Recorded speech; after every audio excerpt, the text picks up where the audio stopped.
નમસ્કાર વિદ્યાર્થી મિત્રો, ફોકસ લાઈવમાં આપ સૌનું હાર્દિક સ્વાગત છે। હિસ્ટ્રી મેઇન્સનો આ પ્રથમ લેક્ચર છે।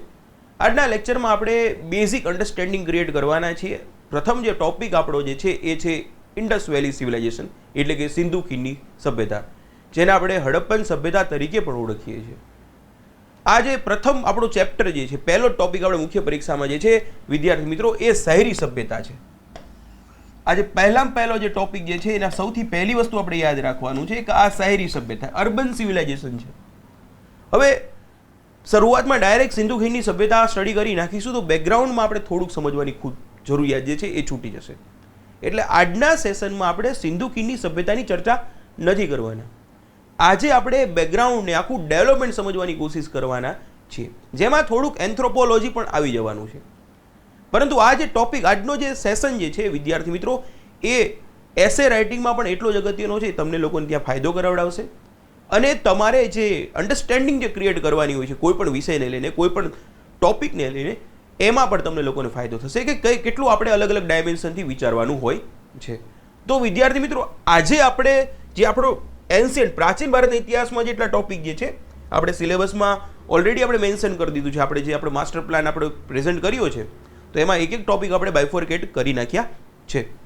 પરંતુ વિદ્યાર્થી મિત્રો ડાયરેક્ટ અહીંથી શરૂઆત કરવામાં તકલીફ પડી જશે। ઘણા વિદ્યાર્થીઓને બેઝિક અન્ડરસ્ટેન્ડિંગમાં થોડીક તકલીફ હોય છે, પરંતુ આપણે અહીં એને ક્લિયર કરવાના છીએ। તો આ અન્ડરસ્ટેન્ડિંગ ક્લિયર કરીએ પહેલાં વિદ્યાર્થી મિત્રો તમારે લોકોએ મુખ્ય પરીક્ષાને લઈને, મેઇન્સને લઈને અમુક વસ્તુ, તમારે અમુક પ્રકારની પ્રકૃતિ પ્રશ્નોની જે છે એ તમારે લોકોએ ખાસ યાદ રાખવાની છે કે મુખ્ય પરીક્ષામાં કયા કયા પ્રકારના પ્રશ્નો આવી શકે છે, કે કયા કયા કી એરિયાઝ છે। તો વિદ્યાર્થી મિત્રો આ જે અહીં આપ્યા છે એની બહાર લગભગ સવાલ નથી જતા, એની ઇર્દ ગિર્દ ઇતિહાસમાં પ્રશ્નો રહે છે। ઇતિહાસ ગણો કે કલ્ચર ગણો, બંનેમાં આની ઇર્દ ગિર્દ સવાલો પડતા હોય છે અને આ જ થીમના આધારે આપણે દરેક જેટલા પણ ટોપિક જે છે એને આ થીમ પ્રમાણે દરેકને બાયફોર્કેટ કરીશું અને ત્યાંથી સવાલો બનીને આપણે એ પ્રમાણે આગળ વધવાના છીએ। તો ક્યાં કી થીમ છે? તો સૌથી વધુ વિદ્યાર્થી મિત્રો સ્થાપત્યમાંથી સવાલો આવે છે, પર્સનાલિટીઝ વ્યક્તિત્વમાંથી સવાલ આવે છે। ધારો કે ગાંધીજીના જીવન ઉપર, સરદાર વલ્લભભાઈ પટેલના જીવન ઉપર, અથવા તો કોઈ રાજવી ઉપર આવી શકે છે। સ્થાપત્ય ઉપર તો તમને લોકોને ખ્યાલ જ છે। ધર્મ ઉપર તો હિન્દુ ધર્મ, એની સાથે સાથે જૈન ધર્મ, બૌદ્ધ ધર્મ, એની કોઈ ફિલોસોફી જે છે ત્યાંથી સવાલો બની રહ્યા છે। લાક્ષણિકતાઓ મતલબ કે કેરેક્ટરિસ્ટિક્સમાંથી સવાલો આવી રહ્યા છે। સાહિત્યમાંથી બહુ સવાલો આવે છે, એમાં પણ ખાસ કરીને ગુજરાતમાં ખાસ કરીને નારી સાહિત્ય ઉપર સવાલો બહુ બની રહ્યા છે। તો અહીં પણ આપણે થોડું ધ્યાન રાખવાનું છે, પણ એની ચિંતા ના કરતા દરેક ડાયમેન્શન જે છે એ આપણે લઈ લેવાના છે। સામાજિક, આર્થિક અને રાજકીય પરિસ્થિતિમાંથી પણ સવાલો બની રહ્યા છે, પણ પ્રમાણમાં થોડાક ઓછા છે। અહીં થોડું પ્રમાણ ઓછું જોવા મળે છે। એ ધીમે ધીમે જેમ જેમ સેશન આપણે આગળ વધશે ત્યારે એ તમને ખબર પડશે કે અહીં પ્રમાણ થોડુંક ઓછું જોવા મળે છે। એ જ રીતે વિદ્યાર્થી મિત્રો કારણો અને અસરો પણ સવાલો બની રહ્યા છે, પરંતુ એની મુખ્ય થીમ જે છે એ અહીંથી જ બિલોંગ્સ કરતી હોય છે, એટલે આપણી મેઇન થીમ છે। આની આજુબાજુ સવાલો બની રહ્યા છે। આ મુખ્ય પરીક્ષામાં ઇતિહાસ અને કલ્ચર બંનેમાં લાગુ પડે છે। હવે વિદ્યાર્થી મિત્રો આપણે આજના સેશનમાં એ સમજવાની કોશિશ કરીએ કે આખું ડેવલપમેન્ટ કઈ રીતે થઈ રહ્યું છે। આપણે સૌથી પહેલાં હ્યુમન બિંગ તરીકે, માણસ જાત તરીકે આખું વિકાસક્રમ આપણો કઈ રીતે થયો છે એને થોડુંક સમજીશું।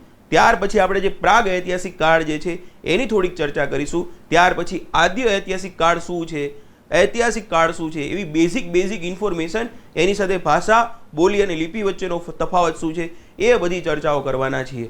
તો અને કઈ વસ્તુ એવી છે, કઈ એવી શોધો જે છે જેને આપણને માણસને બીજી તમામ પ્રજાતિઓ કરતાં અલગ રીતે તારવી નાખ્યા, એની પણ આજે હું સેશનમાં ચર્ચા કરવાનો છું। આજનો સેશન એ તમારા આન્સરમાં એનરીચ કરવા માટે ખૂબ જ જરૂરી બનશે। એવું નથી કે અહીંથી ડાયરેક્ટ પ્રશ્ન આવશે, પરંતુ તમારો જે જવાબ જે છે એને ક્યાંક ને ક્યાંક મજબૂત કરવા માટે આજનો સેશન ખૂબ જ જરૂરી છે। તો શરૂઆત કરીએ વિદ્યાર્થી મિત્રો। તો એક એક મુદ્દાને આપણે સમજવાના છે, પરંતુ આજે પ્રાગ ઐતિહાસિક કાળ બેઝિક ઇન્ફોર્મેશનથી શરૂઆત કરીએ। હવે આપણે હિસ્ટ્રી જે છે એના સેશન જે છે સમજવાની કોશિશ કરજો કે ઇતિહાસ આપણે ભણવાનો છે। તો ઇતિહાસ ભણવાનો છે એમાં અલગ અલગ શબ્દો છે। પહેલા આ શબ્દો વચ્ચે આપણને ખબર છે કે ભાઈ પ્રાચીન ભારત, મધ્યકાલીન ભારત, આધુનિક ભારત, આવા શબ્દો તો આપણે સાંભળ્યા છે।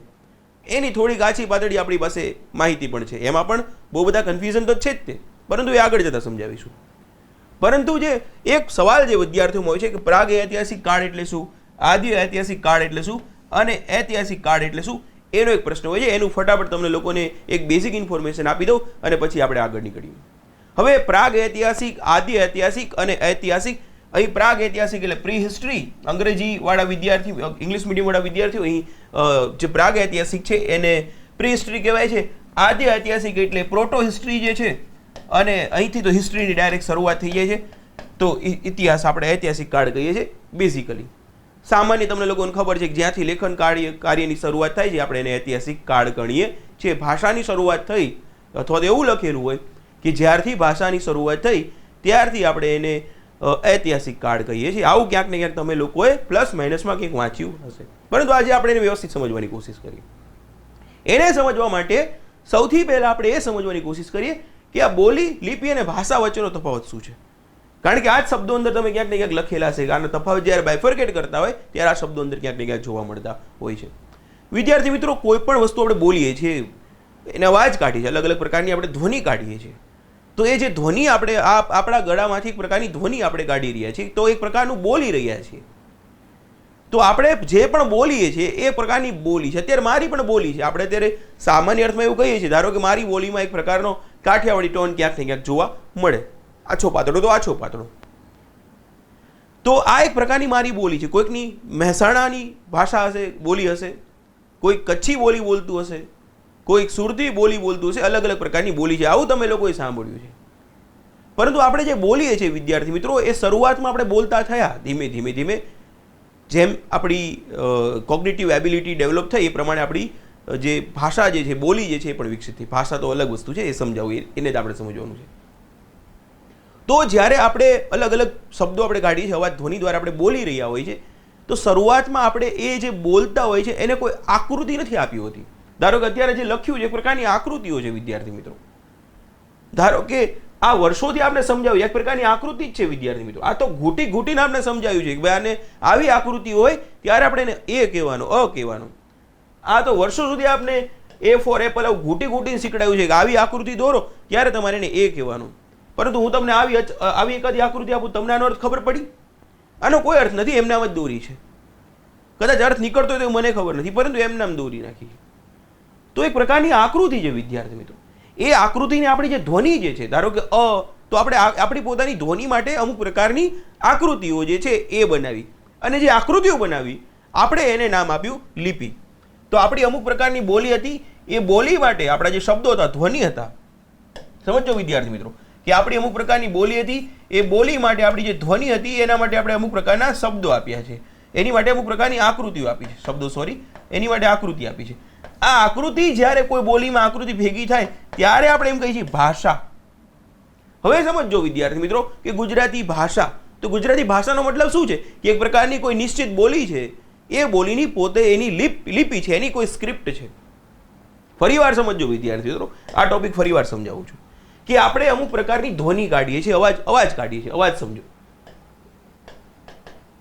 એ અવાજ માટે આપણે અમુક પ્રકારની આકૃતિઓ જે છે એ આકૃતિઓ આપણે બનાવીએ.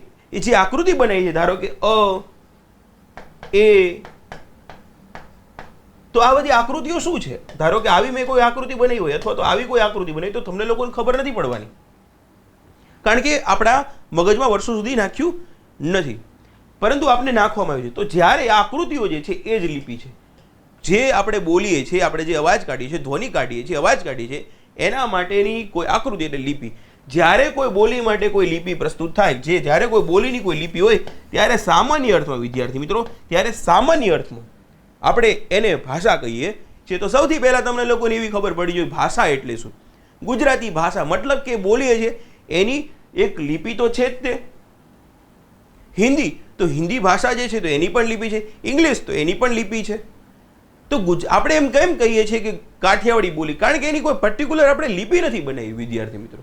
આપણે કેમ કહીએ છીએ કચ્છી? કારણ કે કચ્છી બોલાય છે ખરી, પરંતુ આપણે એની કોઈ લિપિ બનાવી નથી. મેહોણી આપણે કહીએ છીએ, તો મેહોણીની કોઈ લિપિ નથી બનાવી આપણે. એ આપણે બેઝિકલી એની માટે કોઈ અલગ સ્ટ્રક્ચર નથી બનાવ્યું. તો જ્યારે એ કોઈ લિપિ ના બની હોય ત્યારે આપણે સાદું ખાલી એને બોલી તરીકે જ રાખીએ છીએ. પરંતુ જો એની લિપિ અલગથી આપણે બનાવી નાખી હોય તો આપણે એને ભાષા કહીએ છીએ. ઘણી બધી વસ્તુ છે, આટલો મેં કોમન વસ્તુ સમજાવું છું. ભાષા બનવા માટે બીજા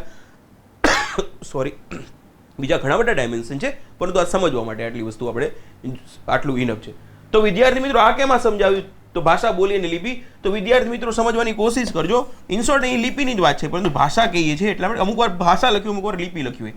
તો પ્રાગ ઐતિહાસિક કાળ એટલે એવો સમયગાળો વિદ્યાર્થી મિત્રો કે જ્યારે કોઈ લિપિની શરૂઆત નથી થઈ, મતલબ કે કોઈ સ્ક્રિપ્ટ નથી, કોઈ લિપિ નથી, અથવા તો કોઈ ભાષા નથી. સમજો, ભાષા નથી કે લિપિ નથી, તમને આવું ક્યાંક લખેલું હોય, પ્રિલિમમાં પણ આપણે આવું કદાચ લખેલું હોય તો ભાષાનો મતલબ શું છે કે એની લિપિ હોય. તો અહીં એવું લખેલું હોય કે પ્રાગ ઐતિહાસિક કાળમાં કોઈ ભાષા નથી. ભાષા નથી મતલબ એવો નથી કે ત્યાં કોઈ બોલતું નહોતું, બોલતા હશે, પરંતુ લિપિ નહીં હોય, સ્ક્રિપ્ટ નહીં હોય. પરંતુ જ્યારે પ્રાગ ઐતિહાસિક લખેલું હોય ત્યારે તમારે સમજવાનું છે કે ત્યારે સ્ક્રિપ્ટ એટલે કે લિપિની શરૂઆત નથી થઈ. તો બીજો એક શબ્દ વિદ્યાર્થી મિત્રો બહુ જ અગત્યનો છે. આ પ્રી હિસ્ટ્રીની વાત છે. આપણે પ્રોટો હિસ્ટ્રી પણ આપણે ભણવાનું શરૂઆત તો પ્રોટો હિસ્ટ્રીથી, આદ્ય ઐતિહાસિક કાળથી છે. સિંધુ ખીણની સભ્યતા એ પ્રોટો હિસ્ટ્રી છે. સૌથી પહેલા આપણે હિસ્ટ્રી પહેલા પ્રોટો હિસ્ટ્રીને ભણવાનું છે, એટલે કે આદ્ય ઐતિહાસિક કાળને ભણવાનું છે. આપણું પહેલું જે સેશન જે છે, પહેલો જે લેક્ચર જે છે, પહેલું જે ચેપ્ટર જે છે, પહેલું સિલેબસનો ટોપિક જે છે એ મિત્રો પ્રોટો હિસ્ટ્રીમાંથી છે. તો પ્રોટો હિસ્ટ્રી અથવા તો આદ્ય ઐતિહાસિક કાળ એટલે એવો સમયગાળો કે જ્યારે, સમજો વિદ્યાર્થી મિત્રો, પ્રોટો હિસ્ટ્રી અથવા આદ્ય ઐતિહાસિક કાળ એટલે એવો સમયગાળો કે જ્યારે લિપિ જે છે એ લિપિ બેઝિકલી લિપિની શોધ થઈ ગઈ છે, મતલબ કે લિપિ છે ખરી, સ્ક્રિપ્ટ છે ખરી. સમજો, એ છે એવું નથી કે નથી, પરંતુ વિદ્યાર્થી મિત્રો આપણે એને ઉકેલી નથી શક્યા, આપણે ડેસિફર નથી કરી શક્યા, મતલબ કે આપણે એને ઉકેલી શક્યા નથી.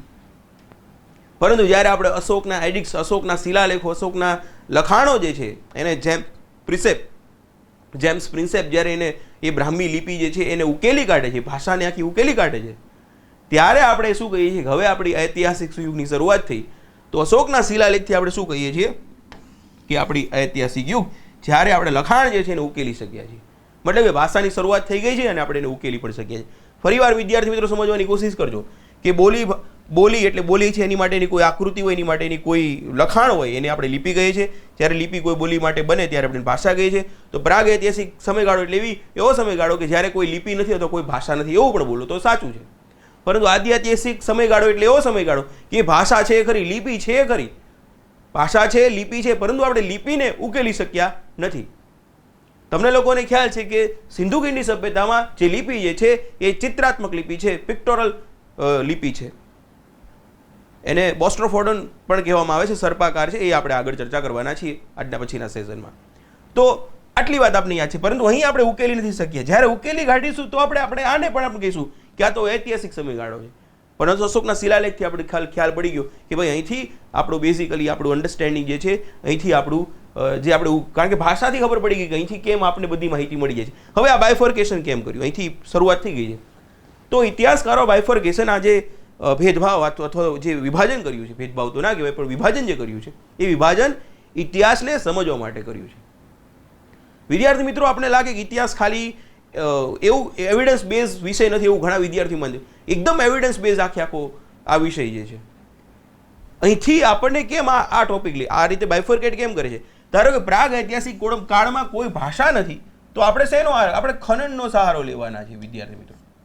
અહીં આપણે શું કરીશું કે અહીંથી આપણે એનો સ્ત્રોત, એની માહિતી મળવા માટે આપણે ખનનનો સહારો લેશું, સાથે સાથે આપણે ભાષાને ઉકેલવાની કોશિશ કરીશું.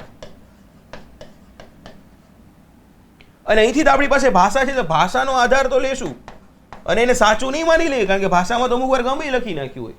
અત્યારે વોટ્સઅપ યુનિવર્સિટીમાં કોઈ પણ વસ્તુ આવી જાય છે તો આપણે સાચું માની લઈએ છીએ. તો એને તપાસ કરવા માટે આપણે જોવું પડે કે એની સાથે જે બોલી રહ્યા છે અથવા જે લખાણ જે છે એની સાથે બીજા કોઈ એવિડન્સ મળે છે.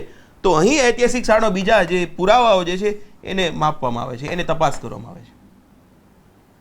તો ખાલી આ એક બાયફર્કેશન ઇતિહાસકારોએ ઇતિહાસને વ્યવસ્થિત સમજવા માટે, ઇતિહાસને સમજવા માટે પોતે જે ખનન થાય છે, અલગ અલગ પ્રકારના શિલાલેખો છે એનો ઉપયોગ કરે છે, સ્થળોની મુલાકાત લે છે, માટલાઓ મળે છે, મૃત ભાંડ મળે છે, પોટરીઝ મળે છે. શુદ્ધ ગુજરાતીમાં પોટરીઝને મૃત ભાંડ પણ કહે છે, મૃત ભાંડ. તો અંદર ચોખા મળે ત્યારે ખબર પડે કે આ લોકો ચોખા ખાતા હશે. સમજો વિદ્યાર્થી મિત્રો, આખું ઇતિહાસનું અન્ડરસ્ટેન્ડિંગ કઈ રીતે થાય છે. તો અંદરથી ચોખા મળે તો ખબર પડે કે આ લોકો ચોખા ખાતા હશે. અંદરથી જવના અવશેષો વર્ષો સુધી છુપાયેલા હોય તો ખબર પડે કે આ લોકો જવ ખાતા હશે. અંદર આકૃતિ હોય તો આકૃતિ પરથી ખબર પડે કે અચ્છા આ પ્રકારના પ્રાણીઓથી આ લોકો જાણકાર છે. જે આકૃતિઓ નથી મળી તે આપણને ખબર પડે કે અચ્છા આ લોકો આ સભ્યતામાં એ આકૃતિઓ નથી મળી તો સંભાવના છે કે આ લોકો જાણકાર નહીં હોય. ધારો કે કોઈ પ્રાણી જે છે એના અવશેષો જ ના મળે, ચલો આકૃતિઓ પણ નથી, આપણે સિંધુ ખીણની સભ્યતામાં જોવાના છીએ કે મોહરો ઉપર અમુક પ્રકારની આકૃતિ નથી, સાથે સાથે એના અવશેષો પણ નથી, જમીનમાં એના મૃત અવશેષો તો મળે ને એ પણ નથી. એની સાથે સાથે અમુક પ્રકારની સાયન્ટિફિક ટેકનોલોજીનો પણ ઉપયોગ થાય. C14 ટેકનોલોજી છે, કાર્બનનું એક પ્રકારનું એનો હ્રાસ થવાનું, એનું ડિક્લાઇન થવાનો એક નિશ્ચિત સમયગાળો જે છે એની પણ આપણે એક આખો સેશન એનો લઈશું. C14 કઈ રીતે સમજવામાં આવે છે.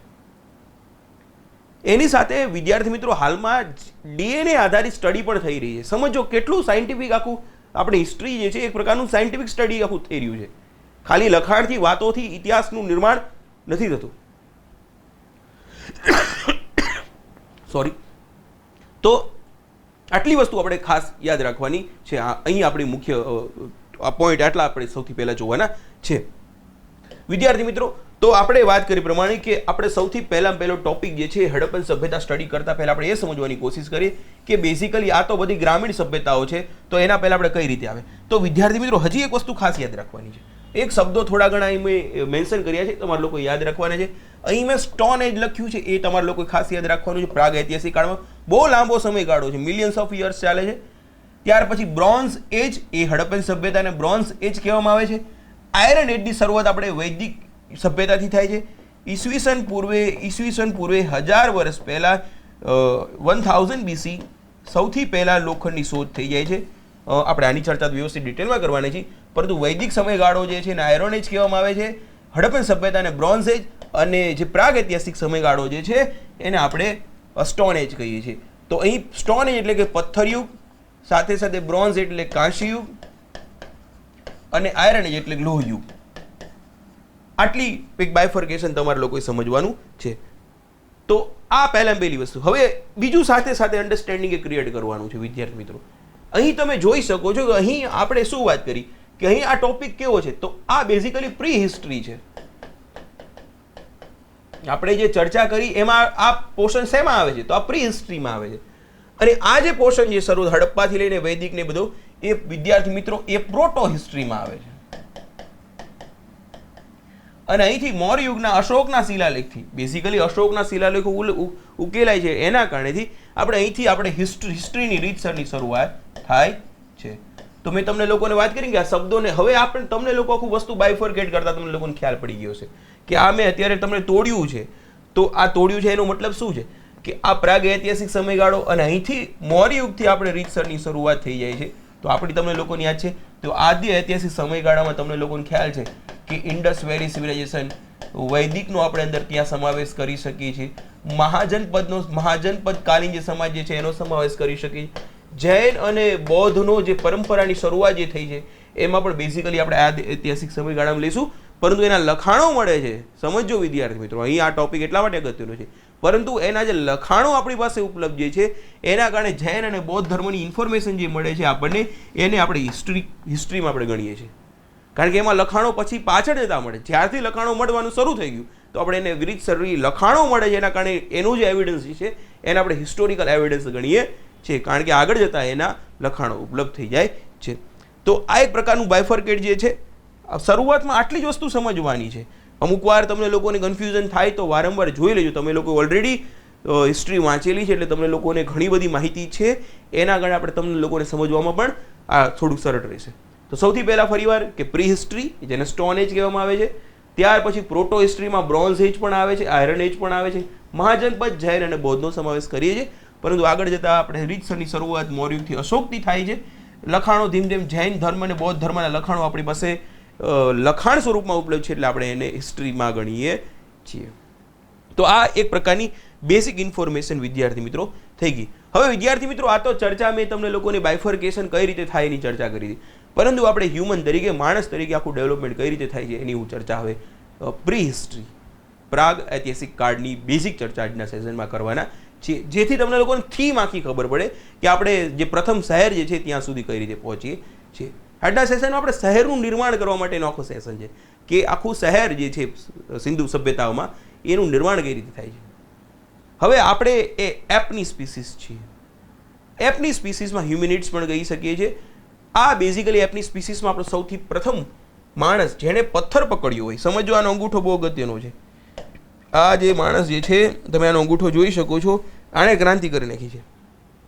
તો બેઝિકલી ઓસ્ટ્રેલોપિથેકસ નામનો સૌથી પહેલો આપણો માણસની પ્રજાતિમાં પ્રથમ માણસ જેણે પોતે ઓપોઝેબલ થમ્સ, વસ્તુને સમજવી, ઓપોઝેબલ થમ્સનો મતલબ શું થાય છે કે આપણા બીજા બધા પ્રાણી કરતાં આપણા બેઝિકલી અંગૂઠો જે છે એ આપણી આંગળીની વિરુદ્ધ દિશામાં છે. એના કારણે આપણે કોઈ પણ વસ્તુને પકડી શકીએ. ધારો કે આ મગ જે છે તો એને આપણે વિરુદ્ધ દિશામાં છે, કારણ કે પકડવા માટે શું છે, સીધા પંજા ગાય કે ભેંસ આ બગને નહીં પકડી શકે, મોઢેથી પકડી શકશે, હાથથી નહીં પકડી, કારણ કે આપણી પાસે છે ઓપોઝેબલ થમ્સ. ઓપોઝેબલ થમ્સ છે એટલે આપણે કોઈ પણ વસ્તુને વિરોધી આપણું અલગ અલગ ડાયમેન્શનથી એને પકડીએ છીએ. તો ઓપોઝેબલ છે, આપણી આંગળીથી વિરુદ્ધ દિશામાં છે. તમને થાય કે સર આ બધું ક્યાં અત્યારે ચર્ચા કરો છો ઓપોઝેબલ થમ્સ? તો વિદ્યાર્થી મિત્રો, ઓપોઝેબલ થમ્સનો મતલબ થાય છે કે આપણે કોઈ પણ વસ્તુને પકડી શકીએ છીએ. તો આપણી બીજા બધા એનિમલ કરતાં આપણી પહેલી તાકાત આવી ગઈ કે આપણે અન્ય વસ્તુને પકડી શકીએ છીએ, એને કંટ્રોલ કરી શકીએ છીએ, એના પર આપણે એના ઉપર એક પ્રકારનો આપણે કંટ્રોલ થાય છે, નિયંત્રણ કરીએ છીએ. આ જે સૌથી પ્રથમ આપણો માણસની પ્રજાતિમાં જેણે પથ્થરને પકડ્યો છે, પથ્થરનો ઉપયોગ કરતા જે સૌથી પહેલા જાણ્યો છે એ છે ઓસ્ટ્રેલોપિથેકસ. અને અગ્નિની સૌથી પહેલી જે શરૂઆત કરી છે, જેને શોધ કરી છે એ ઇરેક્ટસ છે. અહીં અગ્નિ તમારે લોકોએ ખાસ યાદ રાખજો, ફાયર તમે લોકો યાદ રાખજો, આટલું યાદ રાખજો, આગળ જતા એની પર ચર્ચા કરી નાખીશ, ચિંતા ના કરતા. તો આ જે ઓસ્ટ્રેલોપિથેકસ જે છે એને સૌથી પહેલા પથ્થર પકડે છે અને અહીંથી ક્રાંતિ થઈ જાય છે. વિદ્યાર્થી મિત્રો, સમજવાની કોશિશ કરજો ક્રાંતિ કઈ રીતે. હવે એ પહેલાના સમયગાળામાં જે માણસ હોય છે બહુ કમજોર હોય છે બીજા બધા પ્રાણીઓની સમકક્ષમાં, અને જ્યારે કોઈ શિકાર થાય તો સૌથી પહેલાં વાઘ કે સિંહ કે જેવા કાર્નિવરસ એનિમલ એનો શિકાર કરે, ત્યાર પછી જે જંગલી કૂતરાઓ, વરુ જેવા એનિમલ હોય એ બધેલું માંસ ખાય, ત્યાર પછી પણ આપણો વારો ન આવે, ત્યાર પછી જે ગીધડા ને બધા ખાતા હોય ત્યારે પણ આ એટલા ડરપોક હોય છે કે નથી જઈ શકતા હોતા. પરંતુ જ્યારે છેલ્લે કશું જ ના વધે ત્યારે હાડકાઓ વધતા હોય છે, અને હાડકાની અંદર બોન મેરો નામનું તત્વ એટલે કે ખાવાનું પડેલું છે એવું સમજો. અને એ તમામ પ્રાણીઓને ખબર છે અંદર છે, પરંતુ હાડકું મજબૂત હોય એટલે તોડી ના શકાય. એની માટે કંઈક અલગ પ્રકારની ફોર્સ લાગે, થોડું ફિઝિક્સ લાગુ પડતું હોય. તો બેઝિકલી માણસ જે છે એણે કંઈક પથ્થરને ઉંચકે છે, અને પથ્થરને ઉંચકીને, કારણ કે એની પાસે ઓપોઝેબલ થમ્સ છે, જ્યારે વધેલું જે છે બધાએ ખાઈ લીધું, સંતોષ મળી ગયો છે, માણસ ભૂખ્યો છે, આ શરૂઆતનો માણસ છે ઓસ્ટ્રેલોપિથેકસ. અને આ જે ઓસ્ટ્રેલોપિથેકસ છે એને પથ્થરને પકડે, કારણ કે એની પાસે ઓપોઝેબલ છે અને એ પોતે એ હાડકાઓને તોડે છે. અને વિદ્યાર્થી મિત્રો, અહીંથી ક્રાંતિની શરૂઆત થાય છે. માણસ જાતિની ઉત્ક્રાંતિ જે છે અહીંથી આપણે રીતસરની ગણી શકીએ છીએ, કારણ કે આપણે અંદર પહેલું આપણો પોઈન્ટ શું છે, સર્વાઈવલ, ખાવું. તો અહીંથી એ પોતે પથ્થરનો ઉપયોગ કરતો થઈ જાય. ધીમે ધીમે પથ્થર પહેલાં મોટા પકડતો હોય, પછી ખબર પડી કે પથ્થરથી તો યાર બહુ બધું થઈ શકે છે. તો કોઈ આવે તો પથ્થર પકડી લે. હજી આપણે જોયું, આપણે ઝઘડા બગડા ગામડામાં થાય શું કરે, પથ્થરા પકડી લે, પથ્થરા પકડીને સામે ગમે એવું. તો આપણે અત્યારે પણ આદત છે કે કોઈ આવે તો પથ્થર પકડી, કોઈ કૂતરું આવી જાય તો અત્યારે ગમે એવું શહેર હોય કે ગામડું હોય આપણે ડાયરેક્ટ શું કરીએ, પથ્થર હોય. કારણ કે આપણું એક ઓસ્ટ્રેલોપિથેકસ આપણે શીખડાવે કે પથ્થર પકડી લો. તો એ પથ્થર શરૂઆતમાં પછી આપણે ખબર પડી કે ચલો આપણે મોટા પ્રાણીઓનો માર, પછી એને ખબર પડી કે આના શિકાર થઈ શકે, તો એ પ્રાણીનો માર્યો, મોટા પ્રાણીને માર્યા. પણ મોટા પથ્થર પકડીને મોટા પ્રાણીને મારવા કરતા ધીમે ધીમે ખબર પડી કે પથ્થરનો આકાર થોડોક નાનો કરી નાખી. આવડો મોટો પથ્થર પકડ્યું હોય એના કરતાં હું નાનું પથ્થર કરી નાખું તો સમજો, આટલું મોટું પથ્થર પકડું છું એના કરતાં નાનું પથ્થર કરી નાખું તો શું ફાયદો થાય કે એક તો પથ્થરનો વજન ઓછું એટલે મારી રનિંગની સ્પીડ વધી જશે, મારી ગતિશીલતા જે છે એ વધી જવાની છે. હવે મારી ગતિશીલતા વધશે એટલે હું શિકાર પણ વધુ વ્યવસ્થિત કરી શકવાનો છું. પછી યાર ખબર પડી માણસે ધીમે ધીમે કે યાર આ વસ્તુ જે છે આપણે આને રોજ આપણે શિકાર કરવા જવું પડે છે. તો રોજ શિકાર કરવા જઈએ એના કરતાં આપણે એને પકડી લઈએ, તો જ્યારે મન થાય ત્યારે આપણે એને શિકાર કરીશું.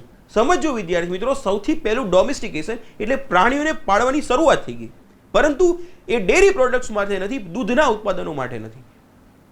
સૌથી પહેલું ડોમેસ્ટિકેશન એનિમલનું આપણે કરીએ છીએ, પ્રાણીઓને પાળવાની શરૂઆત કરીએ છીએ, એ બેઝિકલી આપણે એના માંસાહાર માટે કરીએ છીએ.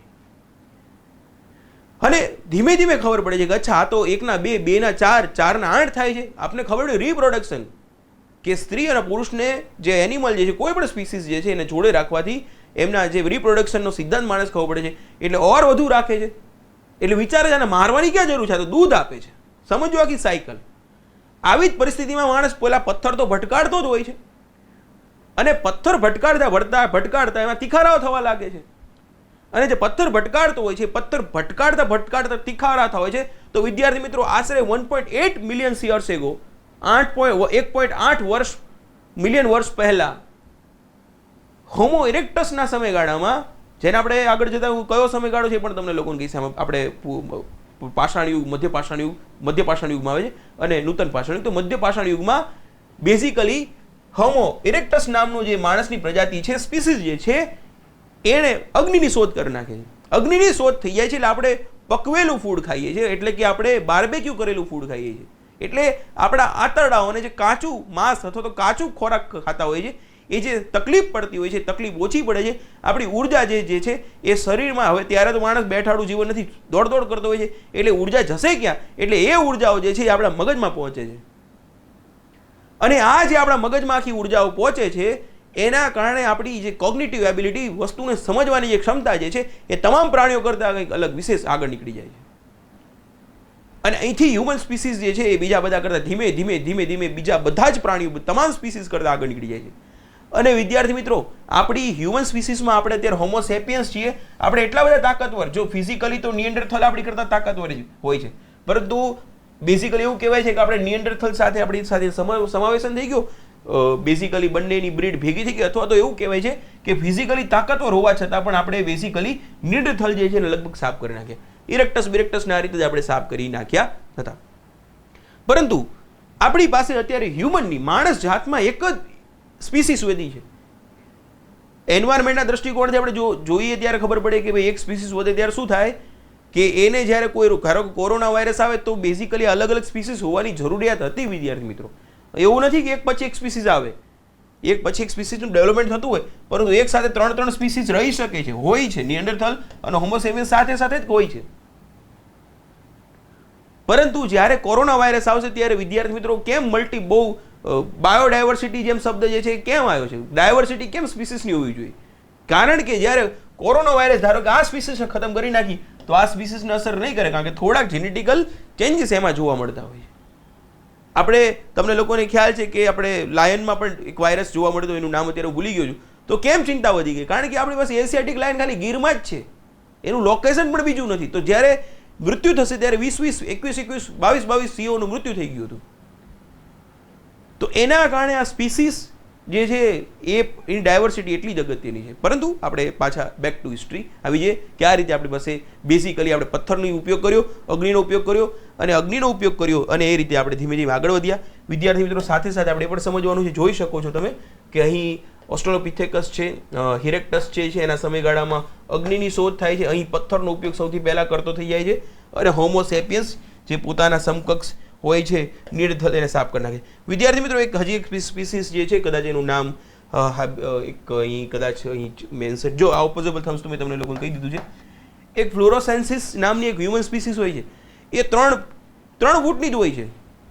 3 ફૂટની જ હોય છે. ઇન્ડોનેશિયામાં જોવા મળતી હોય છે. એટલે આપણી કમરે પડે એવા માણસો પણ હોય છે. માણસની અલગ અલગ પ્રજાતિ હોય છે. એમાં એક માણસની સ્પીસીસ ફ્લોરોસેન્સ કેવું નામ છે, એક્ઝેક્ટ નામ ભૂલી ગયો છું, પરંતુ આપણી કમરે પણ એટલા નાના હોય છે. અહીં આટલા લગભગ લેક્ચર લેવાનું ચાલુ કરે ને તો એ તમને દેખાય નહીં, અહીં ચાલુ કરે ને તો એ એટલા નાના એ આખી સ્પીસીસ હોય. ઇન્ડોનેશિયામાં જાય એને સાફ થઈ જાય. પણ તો આપણે એક વધ્યા છીએ, પરંતુ એટલા બધા વધ્યા છીએ, આપણે કહેવાય ને કે એક પ્રકારની ઇન્વેસિવ સ્પીસીસ છીએ આપણે એક રીતે. તો એટલા બધા ફેલાઈ ગયા, દરેક ખૂણામાં આપણે પહોંચી ગયા છીએ. જ્યાં ગયા ત્યાં આપણે તમામ વસ્તુને સાફ કરી નાખી છે. તો બેઝિકલી ફાયર જે છે એને ઇરેક્ટસે શોધ કરી છે, એટલું યાદ રાખજો. Erectus, હોમો erectus. બેસિક ઇન્ફોર્મેશનનો વિદ્યાર્થી મિત્રો, સૌથી પહેલા પૂરા પેલિયોલિથિક એટલે પૂર્વ પાષાણ યુગ. પ્રી હિસ્ટ્રીમાં આપણે 3 મોટા ભાગ પાડીએ છીએ. સૌથી પહેલા પૂર્વ પાષાણ યુગ, ત્યાર પછી મધ્ય પાષાણ યુગ અને ત્યાર પછી નવ પાષાણ યુગ. ત્રણને સમજવાની વ્યવસ્થિત સમજવાની કોશિશ કરીએ. અહીંથી સવાલ નહીં આવે, પરંતુ આપણા અન્ડરસ્ટેન્ડિંગ માટે ખૂબ જ જરૂરી છે. અહીંથી અલગ અલગ પ્રકારના મોટા પ્રાણીઓનો શિકાર કરે છે વિદ્યાર્થી મિત્રો. ત્યાર પછી નાના પ્રાણીઓનો શિકાર કરે છે અને પથ્થરનો આકાર જે છે થોડુંક નાનો કરી નાખે છે, જેથી એની ગતિશીલતા વધી જાય છે. ભટકતું જીવન જ જીવતો હોય છે વિદ્યાર્થી મિત્રો. ભટકતું જીવન જ જીવતો હોય છે અને ધીમે ધીમે પોતે એને ખબર પડે છે કે ધીમે ધીમે હવે આપણે પથ્થરનો આકાર નાનો કરશું એટલે વધારે પડતા પ્રાણીઓ રાખી શકશું. એટલે સૌથી પહેલાં ડોમેસ્ટિકેશનની શરૂઆત થઈ જાય છે વિદ્યાર્થી મિત્રો. મધ્ય પાષાણ યુગ મેં તમને લોકોને ઓલરેડી ચર્ચા કરી, અને અહીં જ સમયગાળામાં અગ્નિની શોધ થઈ જાય. પ્રિલિમ ઓરિએન્ટેડ થોડીક ઇન્ફોર્મેશન છે, થોડીક એને પણ જોઈ લેવાની. પરંતુ અહીં બેઝિકલી શરૂઆતમાં થોડું નાના પાયે પ્રાણીઓને પાળવાની અને ખેતીવાડીની થોડીક બેઝિક પ્રયોગો થયા હોય, સમજો અહીં પ્રયોગો થયા હોય છે. અને અહીં બેઝિકલી એવું કહેવાય છે કે શિકારકોરા બેઝિકલી રોમિલા થાપર નામના ઇતિહાસકાર જે છે એમણે એક ડેટા આપ્યો છે એમની ઇન્ફોર્મેશન પ્રમાણે, એમના બુક પ્રમાણે, કે પુરુષ જે છે ત્યારે લિંગ આધારિત શ્રમનું વિભાજન નવપાષાણ યુગમાં થઈ ગયું હોય છે. અહીં સમજો વિદ્યાર્થી મિત્રો, હવે આપણું ઇન્ડસ વેલી સિવિલાઇઝેશનના પોઈન્ટ જે છે એના શરૂઆત થઈ જશે. તો નવપાષાણ યુગમાં બેઝિકલી લિંગ આધારિત શ્રમનું વિભાજન થઈ ગયું છે. પુરુષ જે હોય છે એ પોતે શિકાર કરવા જતો હોય, સ્ત્રીઓ જે છે ઘરકામ કરતી હોય, સફાઈ કરતી હોય અને બેઠા બેઠા ચર્ચાઓ કરતી હોય. રોમિલા થાપરના શબ્દોમાં એવું છે કે જ્યારે સ્ત્રીઓ જે છે એ પોતે ચર્ચાઓ કરતી કરતી આજુબાજુના જે છોડ જે છે અથવા જે પણ હાથમાં આવે છે એને પકડે છે અને રહે છે તો સિંધુ નદીના તટની આજુબાજુના ક્ષેત્ર, નદીના ફળદ્રુપ ક્ષેત્રોની આસપાસ રહે છે અને વર્ષો સુધી જે વાતો કરતા કરતા હાથમાં જે વૃક્ષ આવે, છોડ આવે, એમાંથી દાણા હોય એ નાખતા હોય. ધીમે ધીમે ઓબ્ઝર્વેશન, હજારો વર્ષ થઈ ગયા છે વિદ્યાર્થી મિત્રો ઓબ્ઝર્વેશન થતા. ધીમે ધીમે ઓબ્ઝર્વેશન એ પોતે દ્રષ્ટિકોણથી જોવે છે કે અચ્છા આપણે રોજ અહીં નાખીએ છીએ, જ્યારે પાણી હોય છે, જમીન આ પ્રકારની હોય છે, ત્યારે અંદરથી ફરીવાર એ ઉગી નીકળે છે. અને ત્યારે રોમિલા થાપરના શબ્દોમાં કહીએ તો એગ્રીકલ્ચર એટલે કૃષિની શરૂઆત જે છે એ મહિલાઓ દ્વારા થઈ છે. આ રોમિલા થાપરના શબ્દોમાં હું તમને લોકોને કહી રહ્યો છું, ઇતિહાસકાર છે. અને અહીંથી વિદ્યાર્થી મિત્રો એગ્રીકલ્ચરની શોધ થઈ જાય છે. હવે પહેલાં શું શિકારી જીવન હતું, શિકારી જીવનમાં પહેલાં મોટા શિકાર, પછી ધીમે ધીમે નાના, પછી ડોમેસ્ટિકેશન એટલે પાણીનો પાડવા, રિપ્રોડક્શન ખબર પડી, માંસાહારથી ધીમે ધીમે માંસાહાર તો કરી રહ્યા છે, સાથે સાથે વિચારે છે કે આને આપણે ડેરી પ્રોડક્ટ્સ પણ ઉપયોગ કરી. શરૂઆતમાં ડેરી પ્રોડક્ટ્સ એટલે દૂધ ઉત્પાદન માટે ઉપયોગ નથી કરતા હોતા. ધીમે ધીમે સ્થાયી જીવન, કારણ કે કૃષિ આવી ગઈ તો ખેતી કરવા માટે ભટકતું જીવન નહીં જીવવું પડે, આપણે એક જગ્યાએ બેસવું પડશે, એક જગ્યાએ આપણે સ્થાયી થવું પડશે. અને એના કારણે જે આપણે વાવીએ છીએ એમાં તો બેઝિકલી 7-8 મહિના થઈ જાય અમુક વાર આખું પ્રોડક્શન ને બધું આખી સાયકલને કમ્પ્લીટ કરતા. તો એના કારણે જગ્યાએ સ્થાયી થવું પડે, અહીં જ બેસીને આપણે કરવું પડશે. તો લાઇબ્રેરીમાં પણ તમે લોકો કંઈક સ્થાયી થાવ ત્યારે પ્રોડક્શન આવે ને, એ જ રીતે તો આ લોકોએ સ્થાયી જીવનની શરૂઆત કરી નાખી. અહીં ચક્રની પણ શોધ થાય છે, પરંતુ અહીં બેઝિકલી સ્થાયી જીવનની શરૂઆત થઈ. નાની નાની ઘાસની ઝૂંપડીઓ અને એ બધું થોડું થોડું જોવા મળ્યું. હવે વિદ્યાર્થી મિત્રો સમજવાની કોશિશ કરજો, એક પોઈન્ટ આગળ લઈ લઉં છું કે એના પછી જે આ સમયગાળો છે, નૂતન પાષાણ યુગ જે છે એના પછીનો પણ એક સમયગાળો છે. એના પછીનો જે સમયગાળો છે એને કેલ્કોલિથિક તામ્ર પાષાણ યુગ કહીએ છીએ. એ બેઝિકલી 2000 થી 700 વર્ષની આસપાસ રહે છે ઈસવીસન પૂર્વે. એટલે આપણે જાણીએ છીએ કે સિંધુ ખીણની સભ્યતા પહેલાની શરૂઆત થઈ ગઈ હોય છે, જેમાં અલગ અલગ સભ્યતાઓ છે, ગણેશ્વર, જોધપુર, અહાર, કાયત, જોરવે. આપણે પ્રિલિમ ઓરિએન્ટેડ છે, પ્રિલિમમાં પણ આપણે અહીંથી સવાલો નથી આવતા એટલે આને સ્કીપ કરી શકાય છે, પરંતુ સમજવા માટે કે વચ્ચે તામ્ર પાષાણ યુગ આવે છે. એની સાથે સાથે જ બીજી શરૂઆત થઈ જાય છે, જે તામ્ર પાષાણ કમ્પ્લીટ થાય છે, પરંતુ હડપ્પા જે છે ચાલુ રહે છે. એટલે મોટો પોર્શન જે હડપ્પા જે છે એને આપણે યાદ રાખીએ છીએ. પરંતુ મુખ્ય વસ્તુ વિદ્યાર્થી મિત્રો આપણે જે સમજવાની હતી એને સમજવાની કોશિશ કરો કે અહીં મેં વાત કરી કે અહીં બેઝિકલી ઘાસની ઝૂંપડીમાં રહેવાની શરૂઆત કરી નાખે છે, માટીના નેના ઘરોથી. હવે એનાથી શું થાય છે વિદ્યાર્થી મિત્રો, અહીં કદી જો સ્લાઇડ એક્સ્ટ્રા પડી હોય તો આપણે એને સમજી લઈએ કે એનાથી થાય છે વિદ્યાર્થી મિત્રો કે આ લોકો અલગ અલગ પ્રકારના આવી રીતના એક કોઈક વિસ્તાર જે છે અહીં ખેતી કરે છે, આ પ્રકારની ખેતી ચાલી રહી છે, અહીં પોતાનું ઘર બનાવીને રહી રહ્યા છે. અહીં બીજું જ એવું એક કોઈ પરિવાર રહે છે જે ખેતી કર્યું. સમજો વિદ્યાર્થી મિત્રો, તો પહેલા શરૂઆતના સમયમાં આ રીતે સ્થાયી જીવનની શરૂઆત તો થઈ ગઈ વિદ્યાર્થી મિત્રો, પરંતુ સાથે સાથે સ્થાયી જીવનની શરૂઆત થઈ એની સાથે સાથે વિદ્યાર્થી મિત્રો સ્થાયી જીવનની સાથે સાથે કબીલાઈ વ્યવસ્થા પણ શરૂઆત થઈ ગઈ. અને કબીલાઈ વ્યવસ્થામાંથી ધીમે ધીમે ગ્રામીણ સભ્યતા પણ ડેવલપ થઈ. તો આ શરૂઆતની સભ્યતાઓ જે છે વિદ્યાર્થી મિત્રો, આ જે શરૂઆતની સભ્યતાઓ તમે અહીં જોઈ શકો છો, જે હડપ્પા પહેલાની સભ્યતાઓ છે, હડપ્પાની સાથે થોડાક વર્ષો ચાલે છે. તો આ જે કેલ્કોલિથિક સભ્યતાઓ જે છે વિદ્યાર્થી મિત્રો, તો શરૂઆત અહીંથી થાય છે શેનાથી?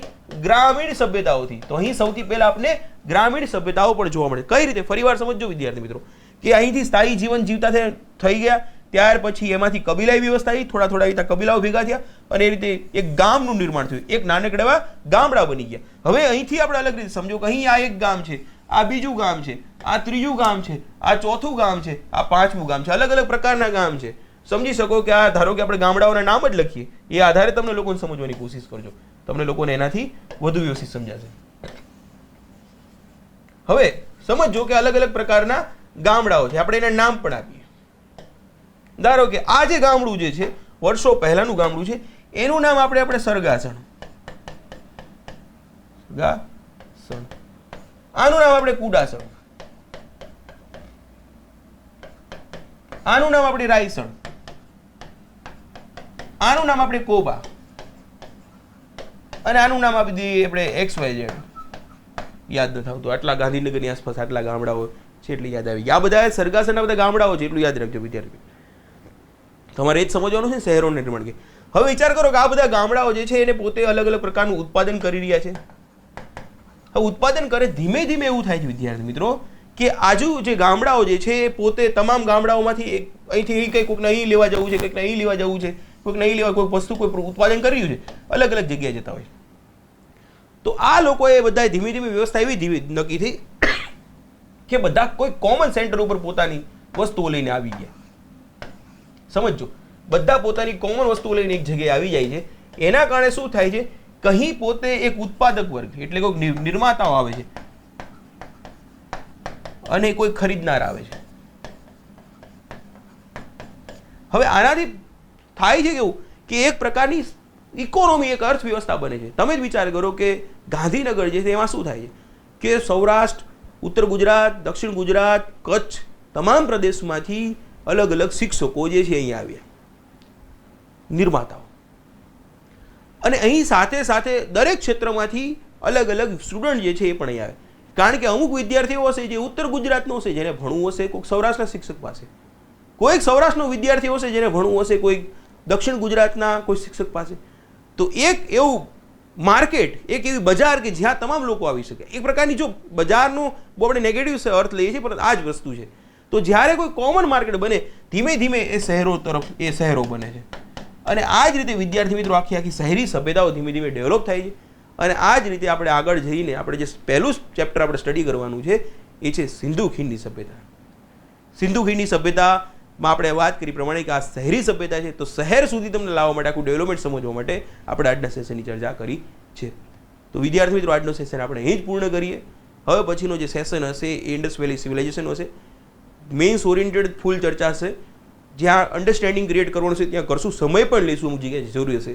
જ્યાં ટુ ધ પોઈન્ટ વાંચેલું છે તમે લોકો એ, કારણ કે તમે ઓલરેડી પ્રિલિમ ક્રેક કરેલી છે તો વાંચેલું છે ત્યાં આપણે અમુક વસ્તુ જે ટફ પોઈન્ટ હશે, ધારો કે એથિક્સ ને બધા વિષયો છે ત્યાં આપણે વધુ સમય લઈશું. પબેડ જે છે ત્યાં વધુ સમય લઈશું.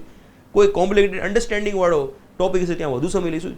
બાકી જે બેઝિક સ્ટ્રેટ ફોરવર્ડ હશે ત્યાં કહીશું કે આટલા મુદ્દાઓ આધારિત આપણે ચર્ચા કરવાની છે. તો આજનો સેશન વિદ્યાર્થી મિત્રો અહીં જ પૂર્ણ કરીએ. Thank you very much.